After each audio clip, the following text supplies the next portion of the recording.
Reverend Mark Olson came home to be on hospice and wrote these words. Modernity promised us a clock that would work perfectly. Modernity promised us a body that would not fail after a few checkups. Modernity promised us that a world of war, anger, famine, oppression, and abuse could be fixed by well-intentioned action and ideological pursuits. All of this is like a minute hand running out of control. Now I wait for a promise that is sure and true. Nothing can separate us. Nothing can separate us from the love of God. All else, all other promises, all other ways of keeping time are empty and lead to nowhere. In the coming days, he writes, I pray again and again what I prayed for from the beginning of this journey. Lord, grant me a quiet night and peace at the last. As we prepare for the word preached, let us join our hearts and minds in prayer. O God, may the words of my mouth and the meditations of each of our hearts be found acceptable in your sight. For you are our rock and our Redeemer. Amen. I Googled typhoon and God. And the first thing that came up was the headline, God must be punishing us.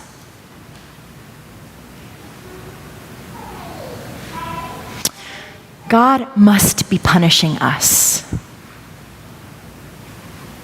And I was not shocked and horrified at the same time, because every time a giant natural disaster happens, somebody believes that. So like I said, I was not shocked, but I was horrified that people still believe that that's how God works. But then I looked again at the Luke text for today. Look at it with me, would you? Apparently people have been thinking this for a long time. Jesus warns, beware that you're not led astray, for many will come in my name and say, I'm he, and the time is near. When you hear of wars and insurrections, don't be terrified.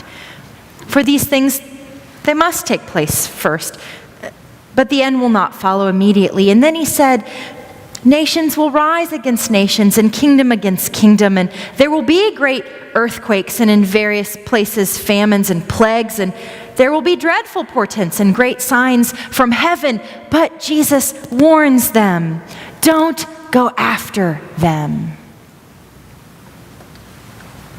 I'm quite certain today on a number of street corners around the world that there's somebody holding up a sign saying, the time is near. And if they're not standing on street corners, they're definitely on the internet doing it. And yet Jesus says to us today, don't believe them, because this is not God's timing. That's what's important about this verse. Again, take a look at it. Verse 8. The time is near, the people say. This word time, it's kairos. It's not chronos. We need to know the difference between the two. Chronos is Greek for a measurement of time. Minutes, seconds, hours, our calendars, your clocks, your daily planners, your long-range planning. your task list, your to-do list. It's all of that. Kairos is something different. Kairos is God's timing. Kairos it's the appropriate time. It's the ripe time. It's the way God reaches down into history and messes with all of our clocks. That's Kairos.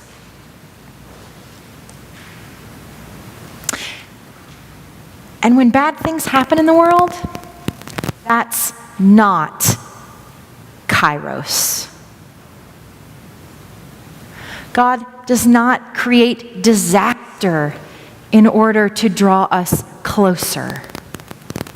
God does not create pain and suffering in order to teach us lessons or to herald the coming of the kingdom. It just doesn't work that way. And so we have to be prepared to leave this place and to usher that good news out into a world which in lack of answers, in the vacuum that is created when we don't understand why bad things happen, we'll say otherwise. We'll say, the time is near. This is God's timing. Kairos over Chronos every single day. And Jesus speaks more to this. There's another image that I want you to put in your heads. Look again at the Luke text. At verses 18 and 19. But not a hair on your head will perish. By your endurance, you will gain your souls. This word endurance, it's important. We can figure out what it means if we look at, again, at language and at the languages surrounding the biblical languages. In Arabic, the word for endurance is the word sumud. And there's a symbol for sumud, and it's an olive tree. Well, what does that have to do with endurance? It's this, that if you cut an olive tree down, that it will sprout new shoots out of the stump. You can cut it down over and over and over again, and again and again and again. A new shoot will come up. It makes that whole passage in Isaiah about a shoot will come out of the stump of Jesse, it makes it seem so real, doesn't it? That the only way to kill an olive tree is to dig it up by its roots. It's the only way. It's to literally remove it from the earth. The Palestinian people, their symbol for themselves is the olive tree. It's the symbol of endurance, of being cut off time and time and time again, and yet new life sprouts. And so, friends, I ask you, what happens when we put these two images together? When we're able to look at history and context and to see what Jesus is trying to tell folks about being rooted in God's time. To have the kind of faith that endures even the most unspeakable, horrific hardships. That even in those moments, new life sprouts. That is the kind of endurance that our faith is. And when we root ourselves in that kind of time, the kind of time that is from everlasting to everlasting, then everything changes. Did you notice in the Isaiah text about the peaceable kingdom? Did you notice what the peaceable kingdom looks like? What is interesting to me is that it is not void of disaster. Death is still real, even in the peaceable kingdom. No, faith does not make us invincible. God does not make God's people invincible. God just changes the parameters of what life looks like.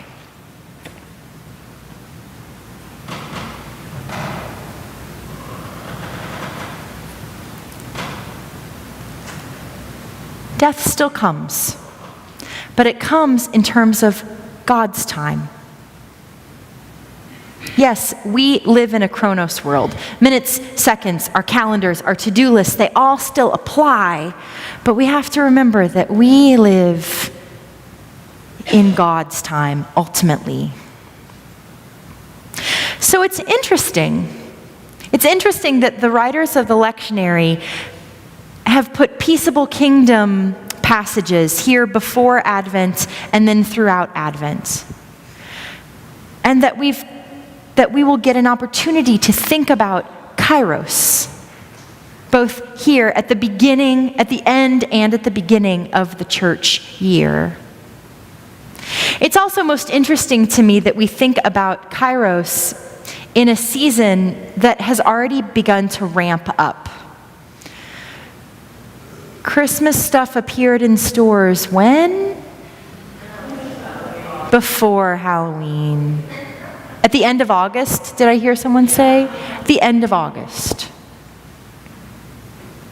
So if the world is already messing with the bounds of time and space, surely we should do so, but for God's purposes. I want everybody to take out your clock or your phone, your watch or your phone. What do you normally go to tell the time? If you have a day planner, if you're still a paper person, that's fine, take that out too. Now here's the thing about enduring in a Chronos-centered world. It's not like we can do away with Chronos at all.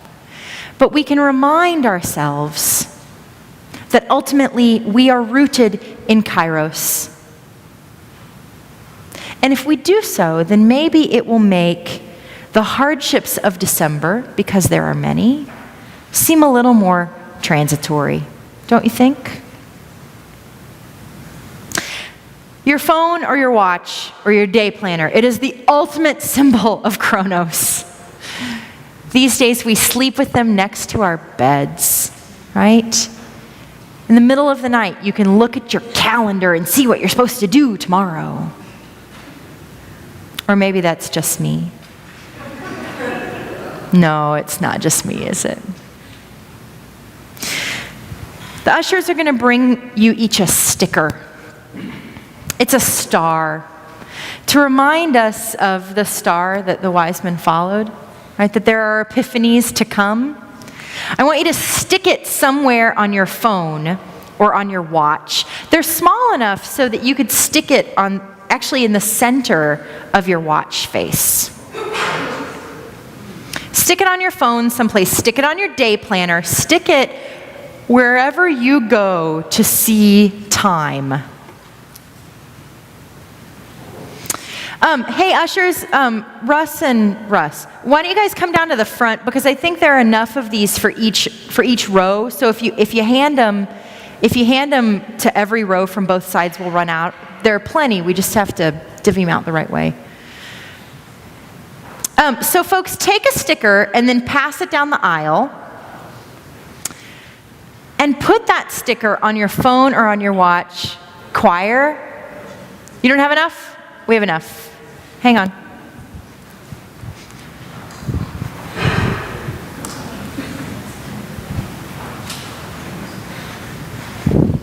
Oh, here, let me take this one. Here, Russ, why don't you take this?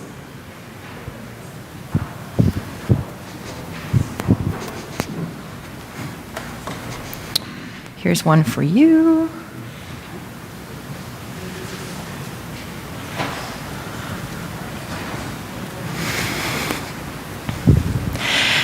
And would you do this with me? Leave the sticker on your phone or on your watch or on your day planner through at least Christmas Day, if not through Epiphany as well.